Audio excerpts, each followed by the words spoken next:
You gotta spend money to make money, and no one knows this better than the Pawn Star guys. They've been doing this for over a decade.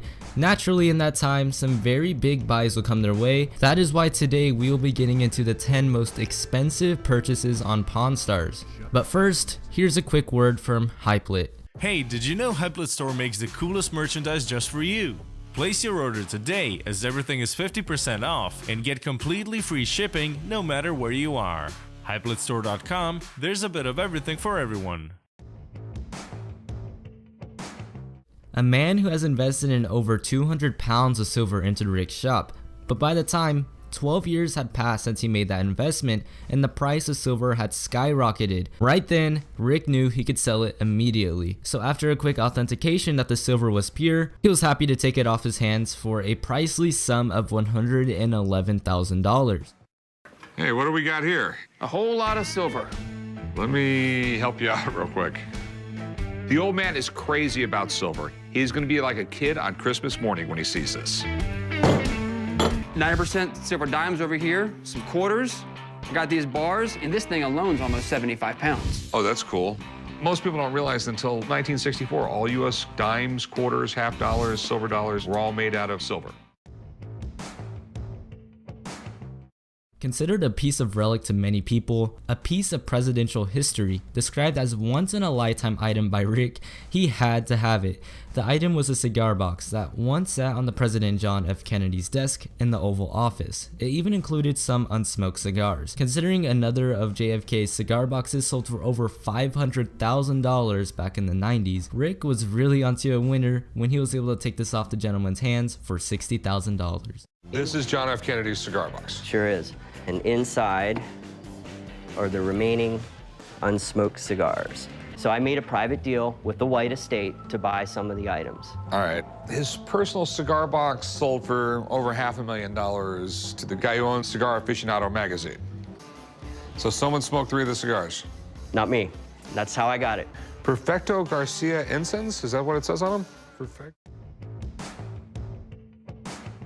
An item that you can only obtain if you prove successful in a NFL Super Bowl was brought into the shop. A player from the 2001 Patriots vs Rams Super Bowl decided to sell his Super Bowl ring to Rick. Up until 2001, this was the biggest Super Bowl ring made. Quite interesting enough, there's actually rules in the NFL to make a Super Bowl ring, and the Patriots broke every one of them. One of the rules is if it's your first Super Bowl ring, it can only be 10 karat, it can only weigh a certain amount, and it can only have a certain amount of diamonds. The owner of the Patriots decided to make it anyways. Rick says he doesn't really want to get rid of it unless you're willing to throw $100,000. What do I own the Dan Marino don't own? Super Bowl ring. It's an actual Super Bowl ring from the 2001 Patriots versus Rams. One of the players came in here a few years ago, and I bought it off him. Sort of odd little story. There is rules with the NFL on how you can make your ring. And the Patriots broke every one of them. I've had it in the store for years because I really, really don't want to sell it unless someone offers me just some stupid amount of money.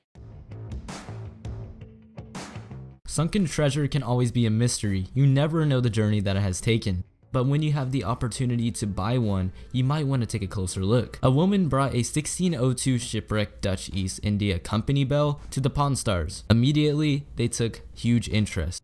One of the first concerns was that it was in too good shape to be submerged in salt water, so they decided to get an expert to take a look at it, and he explained that 90% of the shipwrecks are in shallow water, thus proving that it is indeed genuine. So what do we got here? This is my 1602 shipwreck Dutch East India Company bell. I just love old shipwreck items. You can just imagine the journey they've been on. This ain't right. I don't think this thing was in salt water for any period of time. Well, you're right. 90% of all shipwrecks are in shallow water. In fact, most of them are sticking up. You know, they hit the reef and they pretty much stay there. The bell's genuine. I think this could be...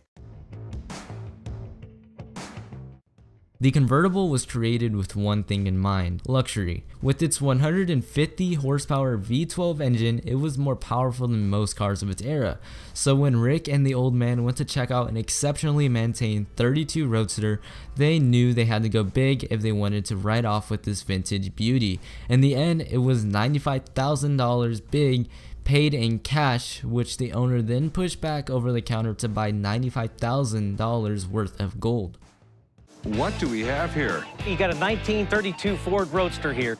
It's nice. This thing's got to be fast, right? Yeah, it's right around 500 horse.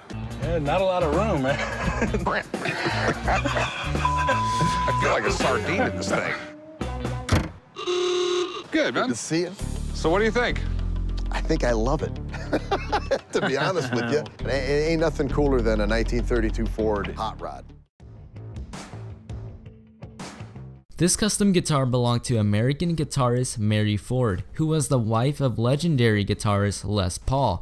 From 1950 to 1954, Mary and Les co-wrote 16 top 10 hits and sold millions of records. Les's solid body guitar also effectively changed the sound of rock music. Already a rare guitar, made even more valuable with its actual connection to Les Paul. This would become Rick's largest guitar buy of his career. After the owner's initial ask of $250,000, Rick did well to lower the price to $90,000. This is a 1961 Gibson SG Les Paul Custom. These things are rare. But a Gibson Les Paul actually connected to Les Paul, the value could go through the roof. In the 1950s, Les Paul and his wife Mary Ford had over a dozen #1 hits and sold millions upon millions of records. Wow, this is amazing. I can't even believe I'm holding this in my hands. Mary Ford's Les Paul. Rick decided to visit Orlando to attend the biggest coin auction of the year. But Rick had a specific interest there. He wanted a 1915 Panama Pacific octagonal gold coin, as he had a customer back in town who was willing to pay $70,000. So he was hoping attending this coin auction will help him get it a little bit cheaper than that. He ran into a seller who was willing to sell it in perfect condition for $70,000. There was no money to be made there. So he decided to sleep on the offer and see if anybody else had the coin. He ran into another seller with the same exact coin, but it was clean and not in as good condition as he expected. The offer was $48,000, but he knew his buyer back home would not accept. He decided to return to the first seller and they settled on a good $6,700. I'm at one of the biggest coin auctions of the year in Florida right now. This is the place where all the big money buyers are at. Anyone out 90,000, 85,000, Heritage Live. Is there another Heritage Live bidder out there tonight? 85. Doing a little business, buying and selling. I mean, I have a customer for the coin. I'm not, you know this business, I'm not making a lot of money on this. And neither am I. So out of courtesy, I'll do $67.5. You got a deal, man. Thank you very much. Making a little money is a lot. In 2013, the car rental company Hertz announced a partnership with American entrepreneur Roger Penske to create 150 limited edition Ford GT Mustangs.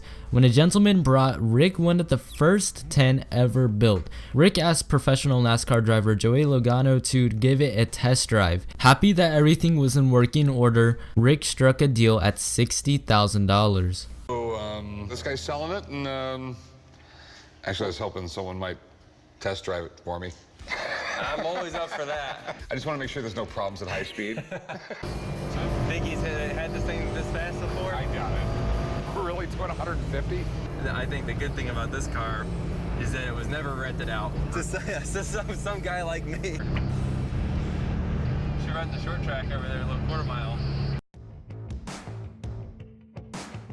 Another expensive guitar to add to the shop, also owned by a rock legend, Stephen Stills of the folk rock group Crossby. Rick instantly appreciated the item. With a bill of sale signed by Stills himself, Rick had to dig deep to get his hands on this holy grail of Gibson guitars. In the end, he was able to take it off the owner's hands for $85,000.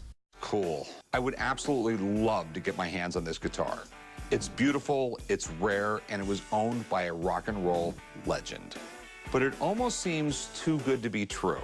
What's it worth? It's an expensive guitar, man. Okay. I mean, the guitar on its own is probably worth anywhere between 75 and 90 grand just by itself. I mean, what's your best price on it? I can do 90. A man who had no idea what he was bringing to the shop decided to stop by and bring his gold bar.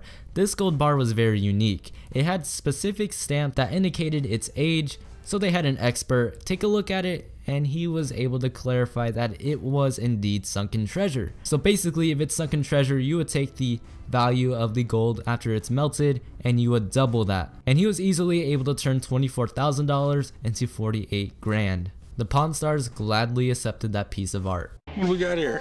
I got a gold bar I want you to look at. What do you think, Pops? It's gold.